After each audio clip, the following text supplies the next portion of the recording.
के उत्तरकाशी से आ रही है। गंगोत्री नेशनल हाईवे पर बड़ा हादसा हुआ है। डोंडा तहसील के सिंगोटी के पास कार दुर्घटनाग्रस्त हुई है।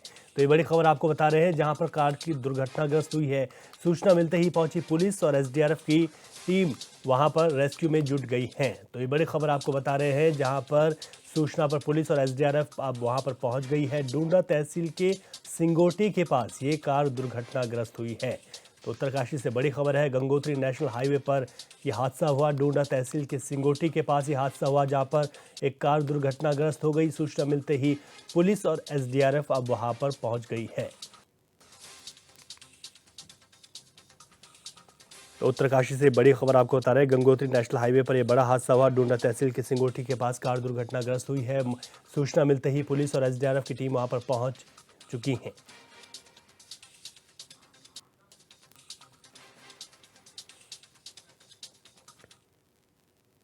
लोकसभा चुनाव के बाद पहली बार देहरादून में बीजेपी कार्य समिति की बैठक हुई है। इस बैठक में सीएम धामी समेत तमाम दिग्गज नेताओं ने हिस्सा लिया। बैठक को लेकर बीजेपी प्रदेश प्रभारी दुष्यंत गौतम ने कहा कि आगामी निकाय चुनाव को लेकर मंथन किया गया है। साथ ही विपक्ष जो झूठ फैला रहा है उसका किस तरह से जनता के बीच जाकर पर्दाफाश किया जाए, इसको लेकर भी कार्यकर्ताओं को निर्देशित किया गया है। उन्होंने कहा कि विपक्ष लगातार झूठ की राजनीति कर रहा है। विपक्ष संविधान खत्म करने और आरक्षण खत्म करने की झूठी बात जनता में फैला रहा है, लेकिन विपक्ष के झूठ का हम पर्दाफाश करेंगे।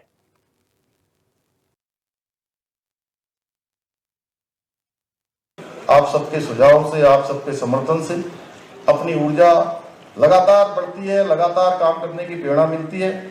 मुझे इस बात की खुशी है, अभी आदरणीय प्रदेश अध्यक्ष जी बोल रहे थे, हमने उत्तराखंड में सबसे पहले यूसीसी लागू करके देश के सामने एक आदर्श प्रस्तुत किया है और ये लक्ष्य रखा है कि हमारा 9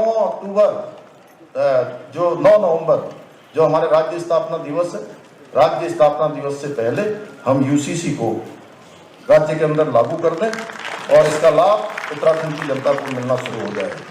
हमने उत्तराखंड में देश का सबसे कठोर नकल विरोधी कानून लागू किया। वहीं हमने धर्मांतरण रोकने के लिए कठोर धर्मांतरण का कानून बनाया और प्रदेश में पहली बार लैंड जिहाद और लव जिहाद के खिलाफ भी हमने कार्रवाई की है। वहीं भ्रष्टाचारियों के खिलाफ भी पहली बार हम कार्रवाई करने से पीछे नहीं हटे। इसके साथ ही हमने प्रदेश की हमारी मातृशक्ति महिलाएं, उनके लिए राज्य में 30% क्षैतिज आरक्षण की व्यवस्था भी राज्य की नौकरियों में सुनिश्चित की है।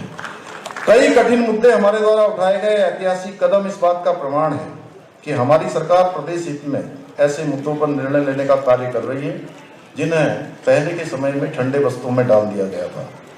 विपक्षी सरकारों के समय में केवल योजनाएं बनाई जाती थी, परंतु अब योजनाएं बनाई भी जाती हैं और उनको लागू भी किया जाता है। साथ ही हम जिन योजनाओं का शिलान्यास करते हैं उन सभी योजनाओं का हम लोकार्पण भी करते हैं। भाइयों बहनों, साथियों, आदरणीय प्रधानमंत्री जी का देवभूमि उत्तराखंड से विशेष लगाव है, ये किसी से छिपा हुआ नहीं है और आदरणीय मोदी जी पहले देश के ऐसे प्रधानमंत्री हैं जो उत्तराखंड के दुर्गम और सीमांत क्षेत्रों में पहुंचकर हमारी जो सांस्कृतिक विरासत है, विकास है, उसको बढ़ावा देने का काम कर रहे हैं।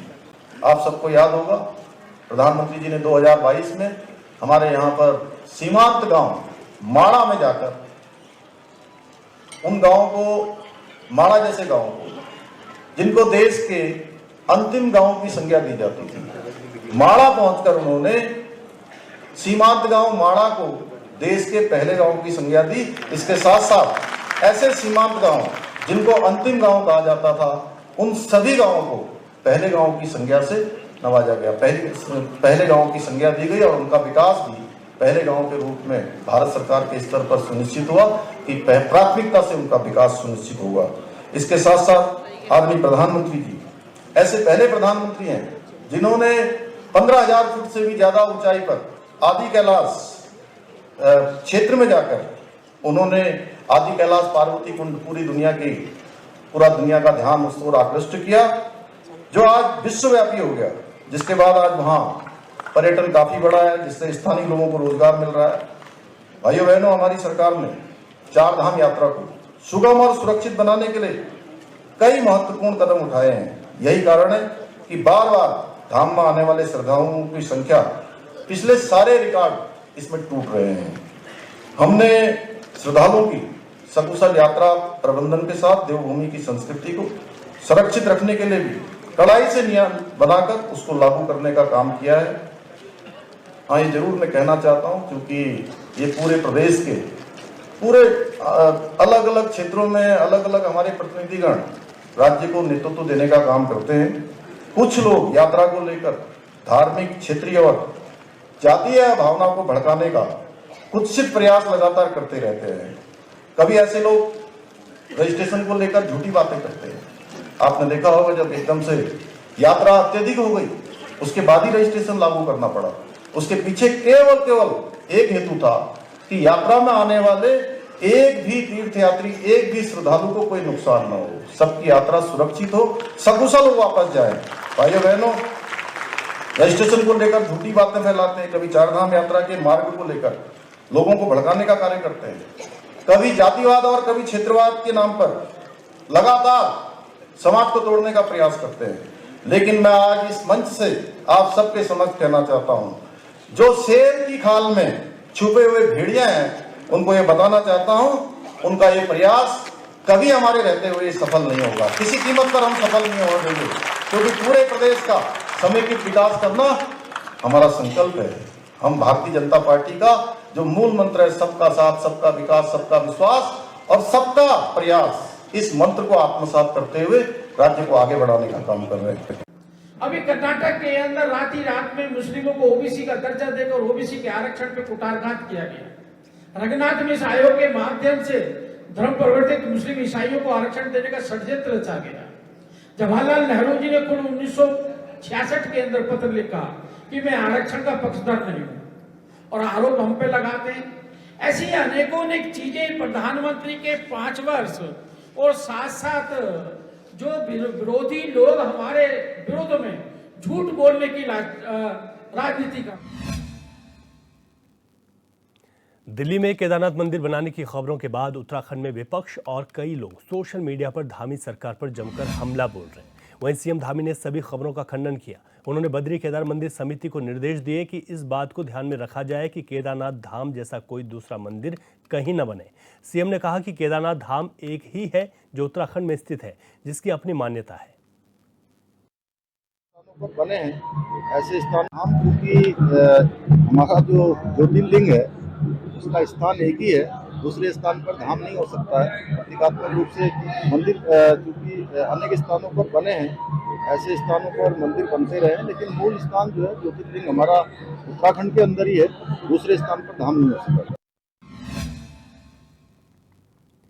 बीजेपी कार्य समिति की बैठक को लेकर कांग्रेस प्रदेश अध्यक्ष करण माहरा ने तंज कसा है। करण माहरा ने कहा, ऐसी बैठकों से कुछ नहीं होने वाला।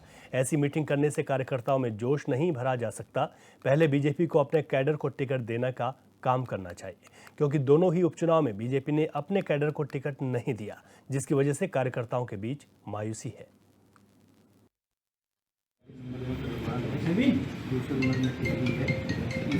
ये उनका अपनी पार्टी का अंदरूनी मैटर कहना नहीं चाहिए, परंतु जोश भरने के लिए मीटिंग करने से अच्छा था कि अपने कैडर को वोट देते, टिकट देते। ये तो बीजेपी के हाईकमान कह लूँ या गौतम साहब कह दूँ या भट्ट जी कह दूँ, इन लोगों ने 2 उपचुनावों में दोनों में बीजेपी के कैडर को वोट नहीं दिया, टिकट नहीं दिया। राजेंद्र भंडारी कांग्रेस से भाग के गए और बडाना जी कहाँ से आई आप सबको पता है। तो ऐसे में मुझे लगता नहीं कि किसी बैठक से, कार्य समिति की बैठक से कार्यकर्ताओं को उत्साहवर्धित होगा। केवल सत्ता पाना, किसी भी कीमत पर पाना उद्देश्य किसी कर्मठ और आइडियोलॉजी वाले आदमी के लिए ज़रूरी नहीं होता। आज राज्य में आधे से ज़्यादा मंत्री कांग्रेस पृष्ठभूमि के हैं। इस बात से भी बीजेपी का जो कैडर होगा, जो ज़मीनी कार्यकर्ताओं को परेशान होगा। देहरादून में बीजेपी प्रदेश कार्य समिति की बैठक हुई। इस बैठक को लेकर कांग्रेस प्रदेश महामंत्री नवीन जोशी का कहना है कि बीजेपी को आत्ममंथन करने की ज्यादा जरूरत है, क्योंकि बीजेपी के ही कार्यकाल में अंकिता भंडारी हत्याकांड प्रकरण हुआ, जिसमें अभी तक वीआईपी का नाम सामने नहीं आया। उनका कहना है कि बेरोजगार युवाओं पर लाठी चली, पेपर लीक के मामले हुए, प्रदेश की जनता बीजेपी सरकार से परेशान है, इसलिए बीजेपी को आत्ममंथन की जरूरत है। उन्होंने कहा कि बीजेपी इसी चाल से चलती रही तो आने वाले समय में राज्य की जनता बीजेपी सरकार को सिरे से नकार देगी। विधानसभा के 2 उपचुनाव हुए, मंगलौर और बद्रीनाथ। दोनों क्षेत्रों में वहां की जनता ने इनको बुरी तरह से नकार दिया। पर इनको आत्ममंथन करने की आवश्यकता तो है, क्योंकि इन्होंने जो वादे प्रदेश की और देश की जनता से किए थे वो धरातल पे नहीं उतर पाए। इन्होंने कहा था कि हम काला धन आएगा, 15 लाख रुपए हर किसी के अकाउंट में आएंगे, वो आज तक नहीं आए। इन्होंने कहा था कि 2 करोड़ बेरोजगार युवकों को हम प्रतिवर्ष रोजगार देंगे, लेकिन वो रोजगार नहीं मिल पाया। इन्होंने कहा कि हम किसानों की आय दुगनी करेंगे, लेकिन किसानों की आय दुगनी तो नहीं हुई। किसान आज भी आत्महत्या कर रहा है। दिल्ली के अंदर आज भी किसान धरने के अंदर बैठा हुआ है। इतना बड़ा अंकिता भंडारी कांड उत्तराखंड के अंदर हुआ, हम बार बार पूछते रहे कि इस वाले कांड में वीआईपी कौन है, वो वीआईपी का आज तक नाम नहीं बता पाए। केदारनाथ में सोने की जो चोरी है उस मामले में कहते हैं सोना ही चोरी नहीं हुआ।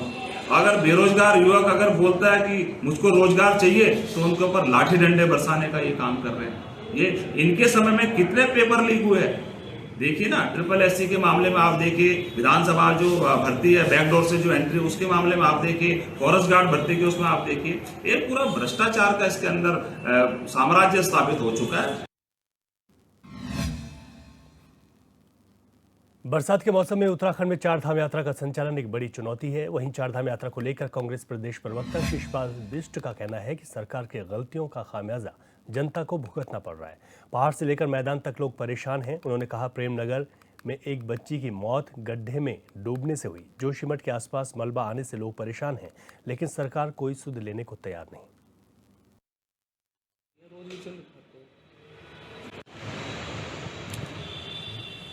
के मौसम में उत्तराखंड में जिस तरीके से जनजीवन अस्त व्यस्त हो जाता है, ये कोई नई बात नहीं है। हम तो मानसून से पहले सरकार को चेताने और जगाने का काम कर रहे थे कि पर्वतीय क्षेत्रों में जहां लैंडस्लाइडिंग जोन है वहां चेताएं उन्हीं के बोर्ड लगाए जाएं। जहां मैक्सिमम कटिंग के काम आपने किए हैं वहाँ मैक्सिमम प्रोटेक्शन के काम भी उस हिसाब से होने चाहिए जिससे खतरा ना रहे। लेकिन सरकार ने समय रहते कोई तैयारियां ही नहीं की, कहीं भी प्रोटेक्शन के काम नहीं किए, जिसका खामियाजा अब चारधाम यात्रा में आने वाले श्रद्धालुओं को भी भुगतना पड़ रहा, राम जनमानस को भी भुगतना पड़ रहा। अभी बद्रीनाथ से आगे लैंडस्लाइडिंग हुई, 4 दिन तक वहाँ पैदल भी निकलने का रास्ता नहीं बन पाया।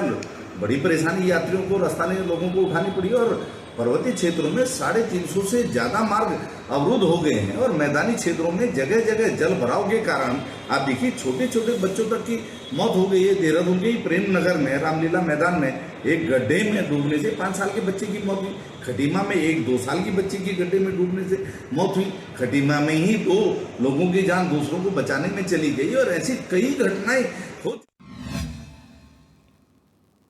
दिल्ली के बुराड़ी में केदारनाथ धाम ट्रस्ट की तरफ से प्रस्तावित केदारनाथ धाम के प्रतीकात्मक मंदिर को लेकर विरोध में स्वर उठने लगे हैं। इस मंदिर को बनाने वाली संस्था केदारनाथ धाम ट्रस्ट दिल्ली के खिलाफ लोगों में भारी आक्रोश है। तीर्थ पुरोहितों और केदार घाटी के पंडा समाज के साथ साथ अन्य लोग भी इस प्रोजेक्ट का भारी विरोध कर रहे हैं। वहीं बद्रीनाथ केदारनाथ मंदिर समिति ने दिल्ली में बन रहे इस मंदिर को लेकर अपना पक्ष स्पष्ट किया। बीकेटीसी के अध्यक्ष अजेंद्र अजय ने साफ तौर पर कहा है कि दिल्ली में बन रहे इस मंदिर से प्रदेश सरकार का कोई संबंध नहीं है। उन्होंने कहा कि बद्री केदार के नाम का दुरुपयोग करने वालों पर विधिक कार्रवाई की जाएगी। देखिए, मैं आपके माध्यम से स्पष्ट करना चाहूंगा कि दिल्ली में किसी केदारनाथ धाम ट्रस्ट द्वारा जो मंदिर निर्माण प्रस्तावित किया गया है उसमें प्रदेश सरकार का किसी प्रकार का कोई संबंध नहीं है और न ही प्रदेश सरकार द्वारा किसी प्रकार का कोई आर्थिक सहयोग प्रदान किया गया है। माननीय मुख्यमंत्री जी इस प्रस्तावित मंदिर के शिलान्यास कार्यक्रम में सम्मिलित हुए थे। इसके लिए माननीय मुख्यमंत्री जी से कुछ साधु संतों ने, कुछ जनप्रतिनिधिगणों ने अनुरोध किया था और माननीय मुख्यमंत्री जी एक धार्मिक कार्यक्रम के नाते इस समारोह में वो सम्मिलित हुए थे। लेकिन प्रदेश सरकार का इस मंदिर के निर्माण से किसी प्रकार का कोई संबंध नहीं है। मैं आपके माध्यम से यह भी अवगत कराना चाहूंगा कि हमारे पास कतिपय ऐसी भी शिकायतें आई हैं कि कुछ व्यक्तियों द्वारा केदारनाथ अथवा बद्रीनाथ के नाम पे ट्रस्ट अथवा संस्थाएं गठित करके श्रद्धालुओं से दान चंदा एकत्र किया जा रहा है। धर्मशालाओं के निर्माण के नाम पे, हॉस्पिटल के निर्माण के नाम पे, मंदिरों के निर्माण के नाम पे। इसके अलावा कुछ ऐसे भी मामले सामने आए हैं कि कुछ व्यक्तियों द्वारा ऐप बना करके और उनमें केदारनाथ और बद्रीनाथ धाम में ऑनलाइन पूजाएं संपादित करने के नाम पर श्रद्धालुओं से पैसा एकत्र किया जा रहा है। हम ऐसे सभी उत्तराखंड सरकार हरेला पर्व व्यापक स्तर पर मनाने जा रही है, जिसको लेकर तैयारियां जोरों पर है। वहीं पर्व को लेकर विपक्ष सरकार पर लगातार हमलावर है। कांग्रेस प्रदेश प्रवक्ता शिशपाल सिंह बिष्ट का कहना है कि हरीश रावत सरकार के समय हरेला की छुट्टी घोषित हुई थी, उनके लगाए हुए पेड़ आज भी लहरा रहे हैं। रायपुर मालदेवता रोड पर उनका स्मृति वन आज भी यथावत खड़ा है, लेकिन मौजूदा सरकार 7 साल से हरेला के नाम पर केवल ढकोसलाबाजी कर रही है। सरकार को अपने लगाए हुए पुराने पेड़ों का हिसाब देना चाहिए, तब जाकर हरेला की बात सरकार को करनी चाहिए। हमारा भी नहीं है, रोज भी चल रहा है। आदरणीय हरीश रावत जी का दूरदृष्टि का विजन ही था कि उन्होंने हरेला की छुट्टी की, हरेला को एक पर्यावरण के पर्व के रूप में मनाने का निर्णय लिया था। और आप रायपुर के माल देवता से आगे जाएंगे तो उनका लगाया हुआ स्मृति वन भी आज जो है गर्व से वहां पर लहलहा रहा है। लेकिन 7 साल से राज्य में प्रचंड बहुमत की भाजपा की सरकार ने हरेला के नाम पर खूब राजनीति की, खूब फोटो सेशन किया, लेकिन धरातल पे कितने पेड़ आज जीवित हैं ये देखने वाली बातें खोजनी पड़ेंगे। और अकेला ऋषिपर्णा नदी के उद्धार के नाम पर, बिंदाल नदी के उद्धार के नाम पर, कोसी नदी के उद्धार के नाम पर करोड़ों रुपए का बजट खपाया गया। अकेले ऋषिपर्णा नदी में 2.5 लाख से ज्यादा पौधों का रोपण जो है हरेला के नाम पे हुआ, पर्यावरण संरक्षण के नाम पे हुआ, लेकिन धरातल पे कितने पेड़ हैं देखना पड़ेगा। अगर हरेला का पर्व मनाया जा रहा है, बजट खपाया जा रहा है, तो ये भी जिम्मेदारी तो हो कि वो पेड़ अगले वर्ष भी जीवित मिले और वो पेड़ बड़े भी हों, जिसका लाभ आम जनमानस को मिले, पर्यावरण संरक्षित हो सके। केवल बजट खपाने के लिए जो है लाखों पेड़ न लगाए जाए। देहरादून में प्रशासन अब ट्रैफिक के बढ़ते दबाव को देखते हुए कुछ स्कूलों की समय सारणी में परिवर्तन करने जा रहा है, जिससे कि शहर में ट्रैफिक की समस्या से निजात मिल सके। इसे लेकर कांग्रेस का कहना है कि इस तरह की व्यवस्था लागू करने से पहले अभिभावकों से बात करनी चाहिए। इसके साथ ही ट्रैफिक के जानकार लोगों को साथ में लेकर काम करना चाहिए। नवीन जोशी ने कहा कि पहले इस व्यवस्था पर ट्रायल होना चाहिए और ट्रायल के बाद ही व्यवस्था लागू की जानी चाहिए।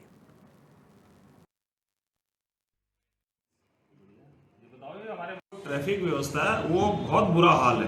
कई बार इसमें एक्सपेरिमेंट किया गया, इसको वन वे भी किया गया, बड़े जो जहाँ पे कट थे उसको रोका भी गया, लोगों को परेशानी का भी सामना करना पड़ा।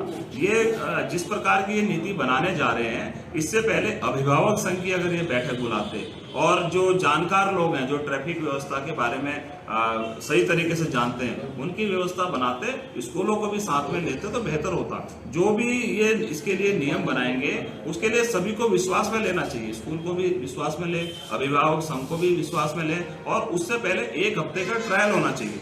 ट्रायल में जब ये व्यवस्था सुचारू रूप से सही लगे, आपको लगे कि देहरादून के अंदर ट्रैफिक नहीं हो रहा है, तो उसको इम्प्लीमेंट करिए। खाली थोपने से काम नहीं चलेगा। पहले भी कई बार ऐसे ट्रैफिक की जो व्यवस्था थी वो थोपी गई, जिससे कि लोगों को काफी परेशानी का सामना करना पड़ा। इसलिए पुलिस प्रशासन को या जिला प्रशासन को इसमें कोई भी नीति बनाने से पहले एक सर्वदलीय बैठक सभी लोगों से, अभिभावकों को, स्कूल को, सबको साथ में लेकर एक बैठक बनाए, तब कोई कार्य। बीते दिनों हुई मूसलाधार बारिश से चंपावत जिले के पर्वतीय क्षेत्र की फसलें पूरी तरह बर्बाद हो गई, जिस वजह से किसानों का लाखों रुपए का नुकसान हो गया। सोमवार को किसान यूनियन जिला अध्यक्ष नवीन करायत के नेतृत्व में किसानों ने मुआवजा और कृषि ऋण माफ करने की मांग को लेकर लोहाघाट में प्रदर्शन किया। साथ ही मांग पूरी न होने पर 18 जुलाई से एसडीएम कार्यालय में धरना देने की चेतावनी भी दी है। संबंधित कर्मचारी डूब मरे चुल्लू भर पानी में। मुश्किल से किसान खड़ा हुआ था। आपको पता ही होगा कि इस वर्ष जो है सूखे के कारण सारी फसलें हमारे यहाँ चंपावत जिले में नष्ट हो चुकी थी। बड़ी मुश्किल से किसानों ने अपने सिर में कंधों में पानी घोटो कर खेतों की सिंचाई की थी, बहुत खड़ी हुई थी। जैसे ही फल लगना शुरू हुआ, वैसे ही आपदा आई। हमारे 7 दिन की जो बारिश हुई है, इससे तमाम फसलें हमारी पूरी तरह नष्ट हो चुकी हैं। सरकार से हमारी ये मांग है कि समय क्षेत्रीय भ्रमण किया जाए। न्याय पंचायत स्तर पर जितने कर्मचारी हैं, चाहे उद्यान विभाग के हो, कृषि विभाग के हो, अन्य जितने भी विभाग हमारे के संबंधी हैं, सबको क्षेत्रों में जाकर भ्रमण करना चाहिए। किसान के इस समय जो किसान के ऊपर जो विपत्ति आई है, उसमें इन्हें सहयोग देना चाहिए और नुकसान का जायजा लेकर पूरी भरपाई किसान की होनी चाहिए। इस लक्सर के मखियाली खुर्द गांव में ग्रामीणों ने ग्राम प्रधान पर मनरेगा के तहत कराए गए विकास कार्यों में फर्जी बिलों को लगाकर धांधली करने का आरोप लगाया। ग्रामीणों ने मुख्यमंत्री हेल्पलाइन पर गांव में हुए विकास कार्यों की शिकायत की थी, जिसके बाद जांच करने पहुंचे जिला विकास अधिकारी और लक्सर विकास खंड की संयुक्त टीम ने गाँव में मनरेगा के तहत 4 सड़कों पर डाले गए पत्थर और किसानों के खेत में सिंचाई पाइपलाइन की जाँच की। मौके पर जिला विकास अधिकारी ने बताया कि सड़कों और पाइपलाइन में भारी गड़बड़ी देखने को मिली है। उन्होंने बताया कि आधे विकास कार्यों को धरातल पर दर्शाया नहीं गया है, जिसकी रिपोर्ट बनाकर उच्च अधिकारियों को भेजी जाएगी।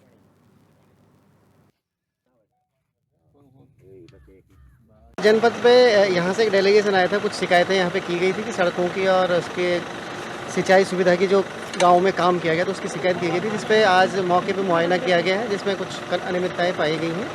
और बाकी पेपर देखने के बाद पेपर में किस तरह से योजनाएं सैंक्शन थी और कितना काम हुआ है वो पूरा जांच करके अवगत करा दिया जाएगा। सर, जिस तरह से आरोप एक जगह पे इस तरह का देखा गया था कि वहाँ पे जितने तक सैंक्शन थी उतना नहीं पाया गया है। बाकी पेपर देखने के बाद ही पता चल पाएगा एक्चुअल में कि कितना उसमें मानक था और कितना डाला गया है। धरातल पर क्या है सर?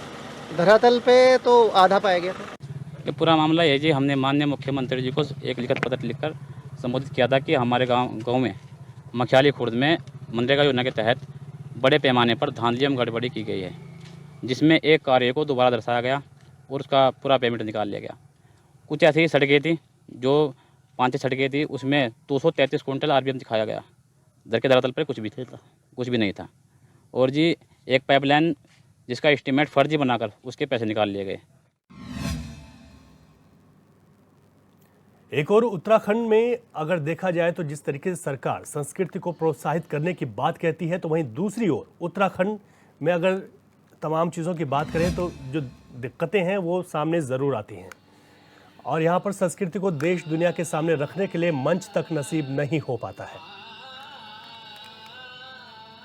और अगर मंच नसीब हो भी गया तो उससे पैसे वसूले जा रहे हैं। दरअसल कल शाम को संस्कृति विभाग प्रेक्षागृह में अनुरागी ब्रदर्स के शो का आयोजन किया गया, जहां मुकेश और निर्मल अनुरागी और उनकी बहन अंजलि ने अपनी प्रस्तुति दी, लेकिन उनको ये प्रस्तुति देने के लिए 15,000 रुपये संस्कृति विभाग को देने पड़े। अनुरागी ब्रदर्स पौड़ी के कुटुलमंड गाँव के हैं और तीनों बचपन से ही देख नहीं सकते हैं, लेकिन इन दिव्यांग लोक कलाकारों को आगे बढ़ाने का काम हास्य कलाकार कृष्णा बगोट और समाजसेवी रघुवीर बिष्ट कर रहे हैं। रघुवीर बिष्ट बताते हैं कि इस कार्यक्रम आयोजन के लिए संस्कृति विभाग के प्रेक्षागृह को निःशुल्क उपलब्ध कराने के लिए संस्कृति विभाग गए थे, लेकिन वहां से मना कर दिया गया। सीएम कार्यालय से भी सिफारिश की गई, लेकिन बात नहीं बनी और इन दिव्यांगों से भी विभाग ने हॉल का किराया 15,000 वसूल लिया। बता दें, संस्कृति विभाग ने पिछले साल जो निनाद कार्यक्रम किया गया था उसमें इंडियन आइडल फेम पवन राजदीप को बुलाया गया था, जिनको कार्यक्रम के 19 लाख रुपए भुगतान किए गए थे।